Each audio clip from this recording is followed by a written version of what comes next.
나눌 말씀은 요한복음 4장 말씀입니다. 요한복음 4장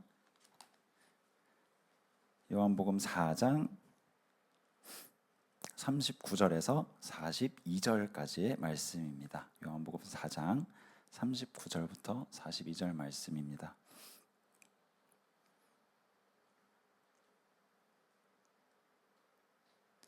함께 읽도록 하겠습니다.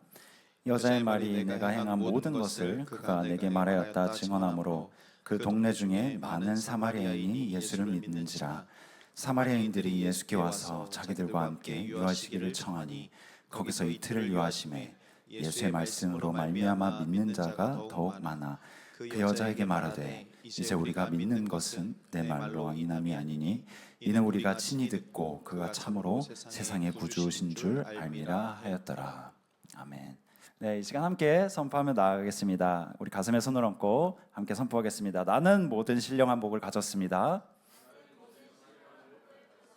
나는 거룩하고 흠이 없는 존재입니다. 나는 만물을 다스리는 권세를 가졌습니다. 그것을 누리며 살아갈 것입니다. 아멘. 감사합니다. 우리 계속해서 믿음의 돌파에 대해서 같이 살펴보고 있는데요. 오늘은 사마리아의 수가라는 마을에 살던 그 한 여인에 대한 이야기를 함께 나누고자 합니다. 우리가 흔히 수가성 여인이라고 알고 있는 그 여인에 대해서 함께 살펴보려고 하는데요. 이 여인이 어떻게 믿음의 돌파를 하였는지 그 본문을 통해서 함께 살펴보도록 하겠습니다. 먼저 3절과 4절 말씀을 제가 읽어드리겠습니다. 유대를 떠나사 다시 갈릴리로 가실새 사마리아를 통과하여야 하겠는지라. 예수님은 유대 땅에서 이제 출발하셔서 사마리아를 거쳐서 이제 북쪽 갈릴리로 향하십니다. 그러니까 유대 땅에서 북쪽 갈릴리까지 그 사이에 위치한 것이 바로 사마리아라는 땅이었죠. 근데 우리가 보기에 뭐 유대에서 갈릴리로 가는데 사마리아를 거친다? 뭐 당연한 거 아닌가? 이렇게 생각할 수 있습니다. 근데 이때 당시에 시대적 상황을 보면 이것은 매우 의외인 선택이었습니다. 유대 땅은 이스라엘의 종교적 중심지의 역할을 하고 있었어요. 예루살렘 성전이 있고 그때 당시에 율법에 굉장히 엄격했던 그 바리새인들이 굉장히 영향력을 많이 끼치던 그 장소가 바로 유대 땅이었습니다. 반면에 사마리아는 어떤 곳이었냐? 완전히 반대되는 곳이었죠. 역사적으로는 북이스라엘의 중심지였고 앗수르의 침공 이후에 이제 혼혈 정책으로 인해서 이방인과의 혼혈이 이루어지면서 유대인들이 보기에는 저 순수하지 못한 자들, 거룩하지 못한 자들이라는 좋지 않은 그런 누명을 쓰게 됩니다. 그래서 유대인들은 사마리아인들을 볼 때 부정한 자, 배교자 이렇게 취급하면서 멸시를 했었습니다. 근데 여기서 끝난 것이 아니라 성전 문제로 이제 갈등이 더 심화돼요. 이때 당시에 이제 바벨론 포로기 이후에 다 같이 이제 예루살렘 성전을 재건을 하려고 합니다. 그래서 이때 당시에 사마리아인들이 우리도 함께 하겠다라고 했는데 유대인들이 거절을 하죠. 그래서 사마리아인들은 그리심 산에다가 자신들의 성전을 세웁니다. 이거는 이제 종교적 분열로 이어지게 돼요. 더 나아가서 기원전 128년경에 유대의 요한 히르카누스라는 사람이 사마리아를 공격해서 그리심 산에 있는 그 성전을 완전히 파괴해 버립니다. 그러니까 두 집단 간의 증오가 극에 달하는 상황이 된 거죠. 이때 당시의 상황과 정황이 이렇습니다. 그래서 예수님 당시 유대인들은 갈릴리로 갈 때 사마리아를 거치지 않고 삥 둘러서 요단강 동편으로 돌아가곤 합니다. 그러니까 3일이면 갈 수 있는 직선 코스를 7일이나 걸려서 삥 둘러서 갔던 것이죠. 그런데 이런 상황 속에서 오늘 본문은 이야기를 합니다. 사마리아를 통과하여야 하겠는지라. 이것은 단순히 예수님께서 지름길을 선택하셔서 가셨다 이런 뜻이 아니라 하나님의 구원 계획 속에서 의도적으로 이 길로 떠나가셨다라는 것을 의미합니다. 유대 사회가 금기시하던 그 경계 그것을 넘어서서 잃어버린 한 영혼이 있다면 내가 그 곳을 가고야 말겠다라는 예수님의 어떤 의지가 담긴 하나님의 은혜가 담긴 여정길이었던 거죠. 특별히 오늘 본문에 등장하는 이 사마리아 여인은 남편이 5이나 있었고 지금 함께 살고 있는 6번째 남자가 있었던, 그러니까 지금 보기에도 굉장히 의아한, 그때 당시에는 더욱더 엄격하게 말도 안 되는 그런 상황 속에 있던, 내세울 거 하나 없는, 이 세상에서 부끄러움과 수치의 아이콘이라고 할 수 있는 그런 여인이었던 것이죠. 그런데 성경에서 이름조차 언급하지 않는 이 여인을 향해 지금 예수님께서 제자들을 이끌고 의도적으로 그곳으로 가십니다. 내가 사마리아로 가야 하겠다라고 이야기하십니다. 여기서 우리가 알 수 있는 하나님, 첫 번째 하나님의 속성은 이것입니다. 먼저 다가오시는 하나님. 여러분 혹시 대한민국에서 자녀 한 명 키우는데 얼마가 드시는지 아시나요? 제가 이번에 이렇게 서치를 하면서 찾아봤는데 대략 3억에서 4억 정도가 든다고 하더라고요. 3억에서 4억. 물론 이제 경제적인 여건에 따라서 이 3억, 4억이 다르게 느껴질 수도 있겠지만 여기에 그치는 게 아니죠. 그냥 돈만 투자하면 바로 멋진 자녀가 이렇게 탄생해서 성인으로 나타나는 게 아니잖아요, 그렇죠? 이 아이를 키우는 데 있어서 감정적인 소모도 들어가고 노력도 들어가고 애정도 들어가고 그렇게 애를 써서 평생을 길러서 하는데 그 과정이 정말 쉽지 않다라는 것이죠. 그런데도 부모가 자녀를 왜 키우는 것일까요? 자녀가 없는 입장에서 부모님을 보면 참 대단하시다, 위대하시다 이런 생각이 듭니다. 나이가 들수록 더 그런 것 같아요. 근데 왜 굳이 그 길을 가실까 했을 때 다른 이유가 없는 거죠. 내 자녀이기 때문에, 그냥 내가 사랑하기 때문에, 내가 자녀라서 그냥 사랑하기로 결정을 했기 때문에 그냥 내 자녀에게 모든 걸 쏟아도 아깝지가 않은 것이죠. 그 마음이 어디서 왔을까? 곧 하나님 아버지의 마음인 거죠. 하나님 아버지께서 자녀인 우리들을 보실 때 품으시는 그 마음. 이 세상 그 어떤 것을 견주어 봐도 내 자녀와 가치를 비교했을 때 내 자녀의 가치가 절대적인 우위를 점할 수밖에 없는 그 이유, 내가 사랑하기 때문에. 그냥 그거 하나인 거죠. 사람들은 우리의 연약함과 수치, 부족함, 약점 이런 것들을 이유로 외면하고 떠나갑니다. 그것을 조롱합니다. 그리고 자신의 무리들 사이에서 껴주지 않죠. 그런데 그런 상황에서 우리는 적응을 해 나가기 위해서 가면을 씁니다. 괜찮은 척, 멋있는 척, 내가 그럴듯한 사람인 척 하면서 살아갑니다. 근데 하나님은 많은 사람들이 대하는 그 태도로 우리를 대하지 않으신다라는 것이죠. 하나님께서는 연약한 우리를 그 모습 그대로 받아주시고 거기에 더 나아가서 우리에게 먼저 찾아오시는 하나님이시다.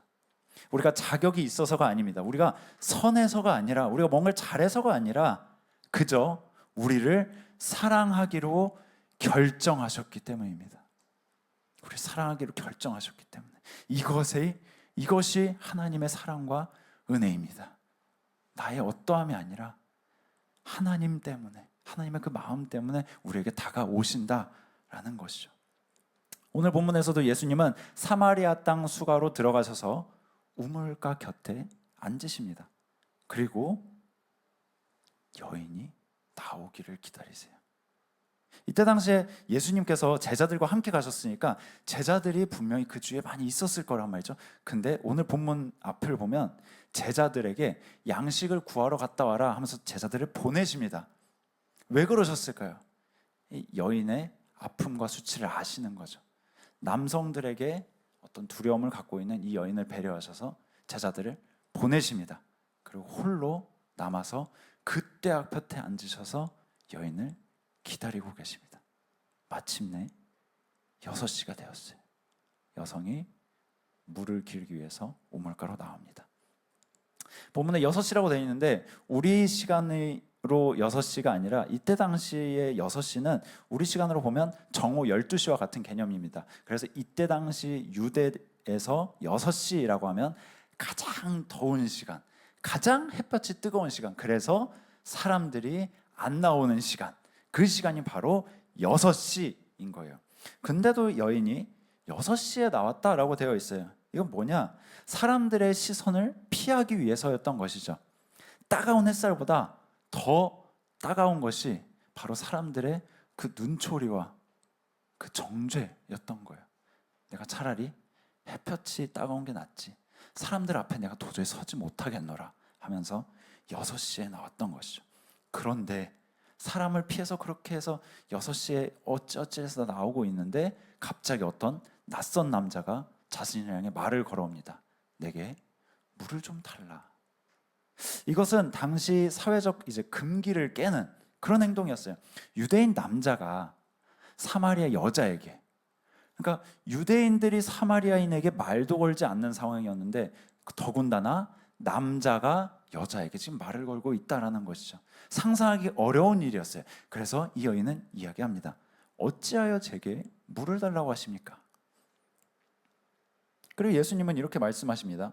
네가 만일 하나님의 선물과 또 내게 물 달라 하는 이가 누구인지를 알았다면 그가 생수를 내게 주었으리라. 이렇게 이야기하십니다.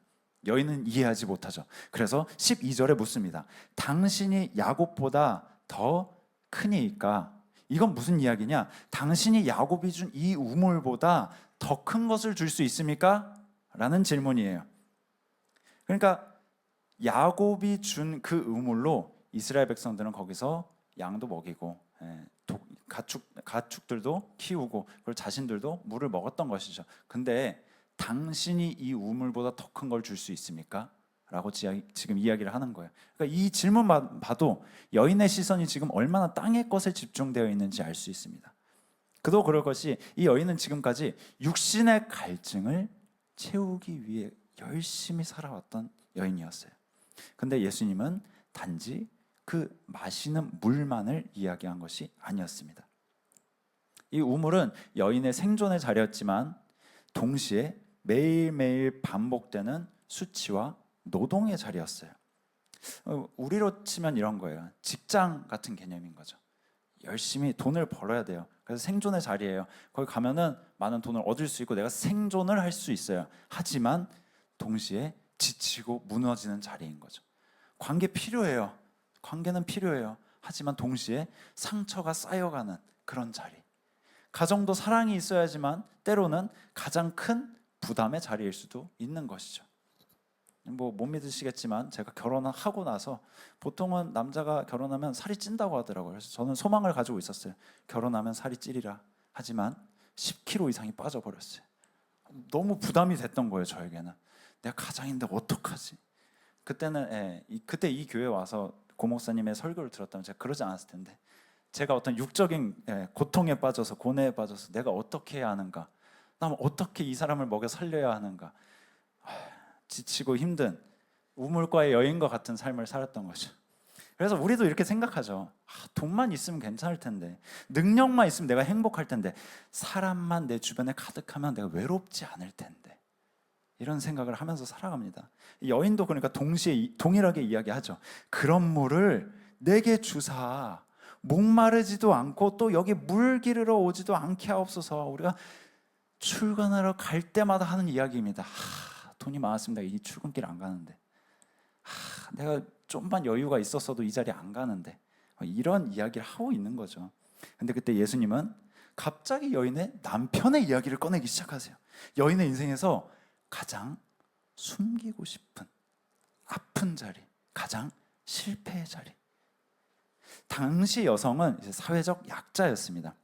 그러니까 남편이 이혼 증서를 주면 그냥 이혼을 할 수밖에 없는, 그러니까 이혼을 당하는 입장이었던 거죠. 거기다가 사회생활은 거의 남성 위주로 이루어졌습니다. 그러니까 여성이 남편에게 버림을 받았다라는 것은 곧 나의 생존의 위협이 느껴지는 상황이었던 거죠. 그러니까 이 여인의 입장을 한번 생각해 볼까요? 5번이나 이혼을 당했어요. 버림을 받았어요. 회사로 치면 5번이나 잘렸어요. 근데 6번째 남자에게 기대하면서 거기에 기대를 걸며 유일한 소망을 가지고 있으면서 살고 있는 거예요. 버티고 있는 거죠. 악착같이. 그러니까 우리가 얼마나 그녀가 깊은 상처와 결핍 속에서 끈질기게 그 상황을 붙잡으면서 악착같이 살아왔는지를 보여주는 거죠. 남편이 5이나 있었으나 지금 다 이혼을 당했고 이제 6번째 남자에게 희망을 걸면서 살고 있다. 그리고 예수님께서는 이 대화를 통해서 관계와 생존에 대한 그 목마름을 가진 여인의 시선을 육적인 시선에서 영적인 시선으로 옮겨가십니다. 하나님을 향한 목마름으로 예수님은 그녀의 진짜 목마름에 대해서 이야기하시면서 드러내신 거죠.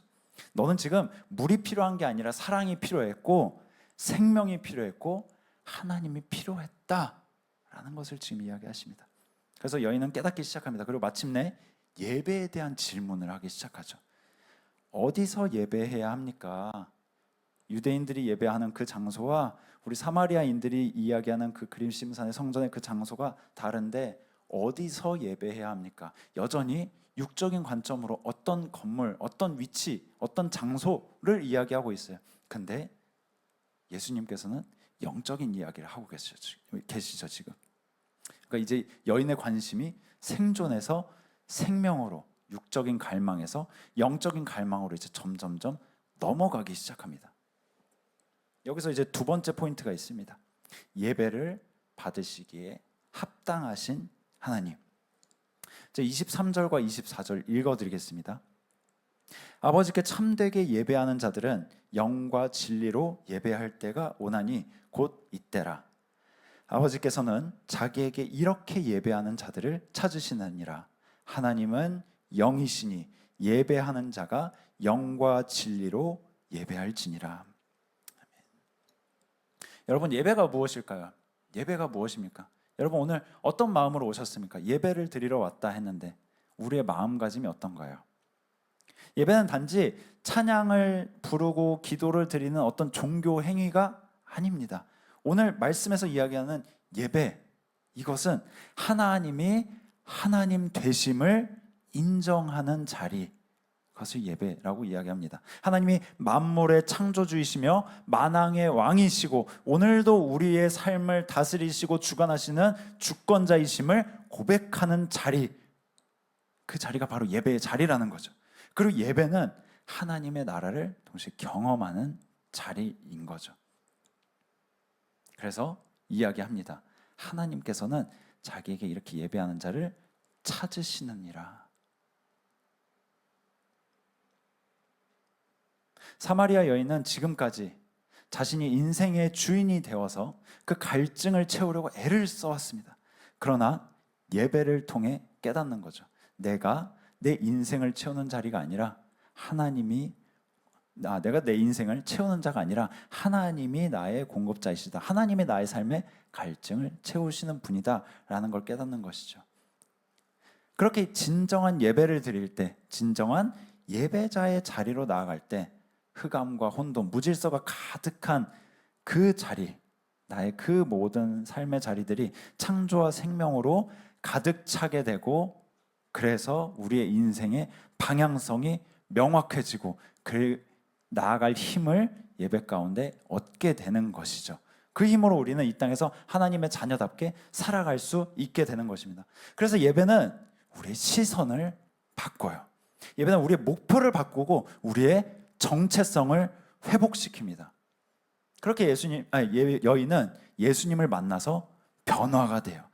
그리고 그녀는 물동이를 버려두고 떠났다라고 이야기합니다. 물동이를 버려두고, 물동이가 뭐죠? 우물에서 물을 퍼 올리기 위한 도구입니다. 근데 이 도구 이제 필요 없다는 거예요. 예수님이 물 좀 달라, 어찌하여 나에게 말을 거십니까? 했을 때 예수님이 막 말씀을 하셨죠. 너가 나한테 물을 얻을 수 있는데. 그러니까 여인은 질문을 했어요. 아까 물동이도 없는데 당신이 어떻게 나한테 물을 줄 수 있습니까? 근데 그 도구가 되는 물동이를 여인이 이제는 집어 던지고 마을로 향합니다. 동네로 가서 이야기하죠. 와서 보라. 와서 보라. 이전에는 사람들의 시선이 두려워서 정오에 나올 수가 없었던 사람인데, 몰래 나왔던 그 여인이 이제는 사람들 앞에 당당히 서서 외치기 시작하는 거죠. 자신의 부끄러움까지 드러내면서 예수님을 증거하기 시작합니다. 와서 봐라. 나의 그 모든 이전의 삶을 다 이야기하신 이분을 한번 봐라. 만나보아라. 라고 이야기를 막 하기 시작합니다. 그러니까 그녀는 이제 더 이상 수치의 노예가 아니었던 거예요.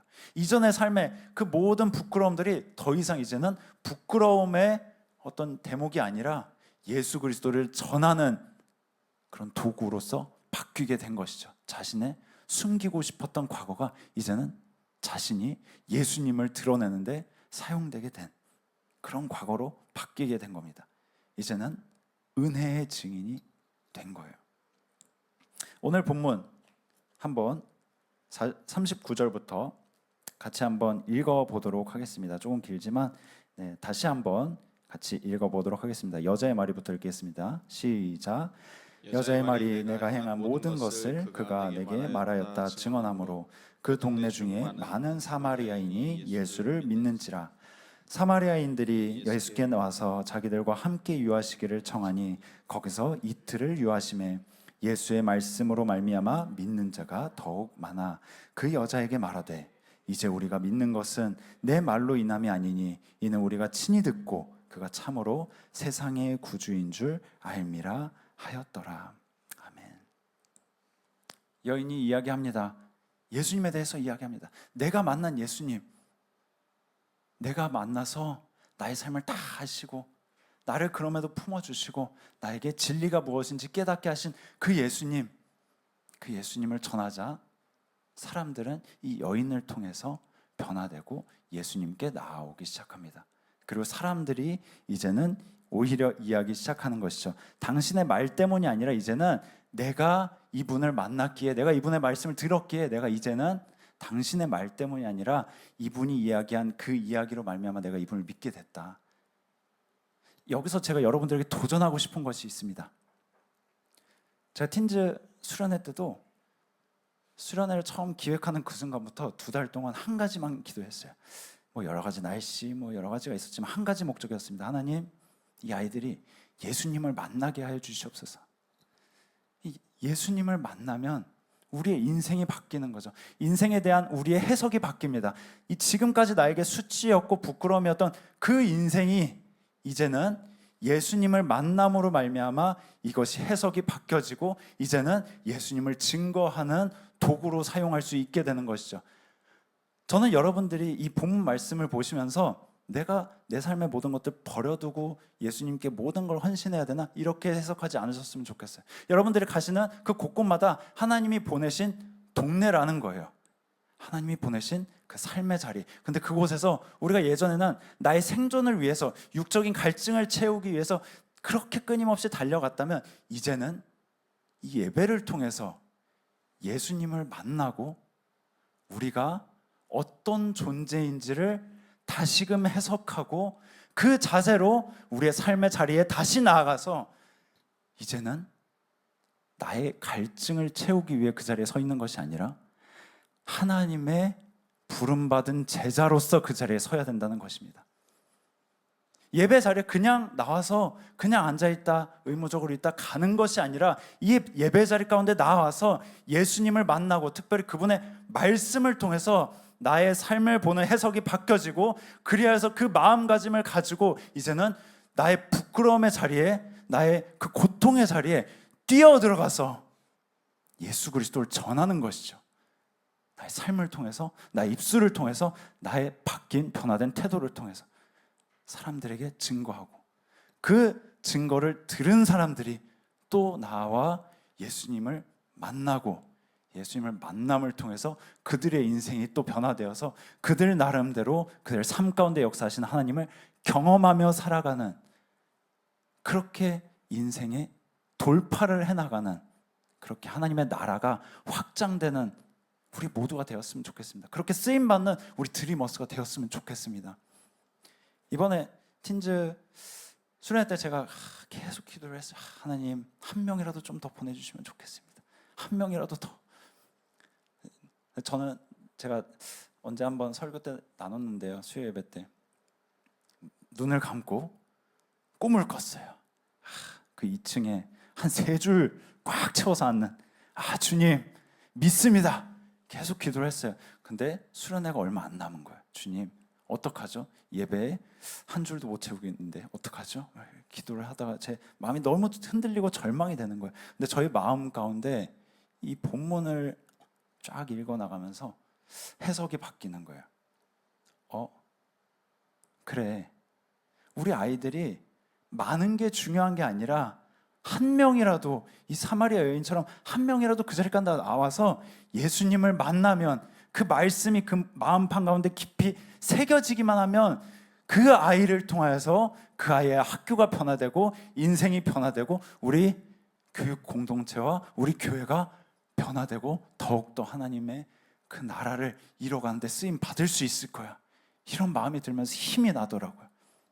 달려가게 되었어요. 제가 아이들을 향해서 한 명 한 명 나오는데 얼마나 기쁜지 몰라요. 그리고 그 아이들을 통해서 저 또한 너무나도 큰 은혜를 받게 되었습니다. 말씀을 정리하겠습니다. 예수님은 유대인들이 피하던 사마리아 땅을 일부러 통과하셨습니다. 그 이유는 단 하나예요. 잃어버린 한 영혼을 찾기 위해서였습니다.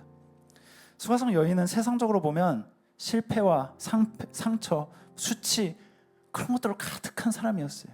세상 사람의 눈으로 볼 때, 육적인 눈으로 볼 때 무엇 하나 내세울 게 없는 부끄러운 사람이었습니다. 소망도 없고 그나마 가지고 있는, 지금 결혼도 아직 하지 못한 이 남자마저 날 버리면 나 이제 내 인생 끝났어, 또 다른 남자를 찾아가야 돼, 그렇게 악착같이 자신의 삶을 영위하기 위해서 살았던 사람입니다.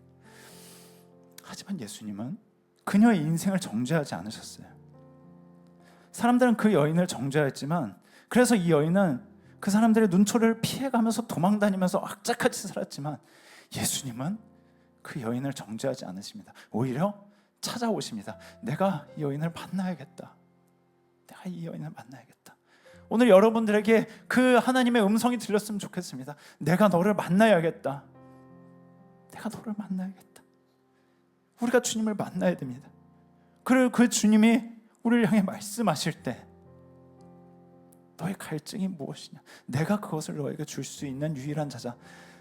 너의 인생에 육적인 그 갈증 해소하는 거, 그것으로 급급해하는 인생이 아니라, 그저 먹고 살기 위해서 아둥바둥 쓰면서 세상 사람들처럼 그렇게 살아가는 인생이 아니라, 너는 하나님이 선택하신 하나님의 자녀다. 이 세상을 말씀으로 창조하신 아버지 하나님이 너의 아버지다.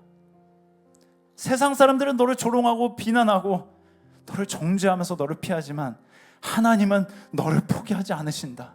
하나님이 너를 향해 원대한 계획을 갖고 계신다. 너를 통해서 얼마나 많은 사람들이 주님 품으로 돌아올 것인지 그것을 기대하라. 그 말씀을 듣는 우리 모두가 되었으면 좋겠습니다. 이 자리에 몇 명이 있든지 우리의 과거가 어떠하든지 그건 중요하지 않아요. 여러분들, 예수님이 말씀하실 때 우리의 시선이 바뀌어지고 우리의 목표가 바뀌어지고 우리의 방향성이 바뀌어져서 나의 삶에서 내가 주인이 되어서 내가 책임지기 위해 노력하며 애쓰는 인생이 아니라, 하나님이 나의 공급자가 되어주셔서 내가 그 하나님의 자녀로서 살아가는 인생. 하나님 한 분이면 나의 인생 귀하게 쓰임받을 수 있다. 여러분, 생명을 살릴 수 있다면 그보다 가치 있는 일이 어디 있겠어요. 여러분들, 이 세상을 창조하신 하나님이 우리를 향해 다가오신다면 우리가 못할 것이 무엇이 있겠어요. 여러분들, 그 하나님을 바라보고 붙잡고 그 하나님의 말씀이 나의 새 힘이 되어서, 주님, 내가 이제는 주님 말씀 붙잡고 나아가겠습니다. 내 인생이 이제는 내가 공급자가 되어 살아가는 인생이 아니라, 내가 아둥바둥하는 인생이 아니라, 주님, 이제는 주님 붙잡고 제가 주님 바라보면서 주님의 자녀로서 하나님의 나라를 이루어가며 살겠습니다. 얼마나 복되고 영광스러운 자리입니까, 여러분들. 그 자리로 하나님이 여러분들을 초대하고 계십니다. 그 하나님이 여러분을 선택하셨어요. 이 세상에 큰 자들이 아니라 이 세상에 연약한 자들을 선택하셔서, 나에게 부끄러움이 있다면, 나에게 연약함이 있다면 그것은 하나님의 영광을 최대한으로 드러내기에 너무나도 아름다운 도구가 될 것입니다. 나에게 수치가 있다면 그것은 하나님의 영광을 드러내는데 아주 놀랍고 귀한 도구가 될 것입니다. 여러분들, 부끄러워하지 마세요. 나의 수치를 가지고 묵상하지 마세요. 그것을 하나님께 올려드릴 때 하나님은 여러분들을 통해서 엄청난 일을 이루어 가실 것을 주님의 이름으로 축원드립니다.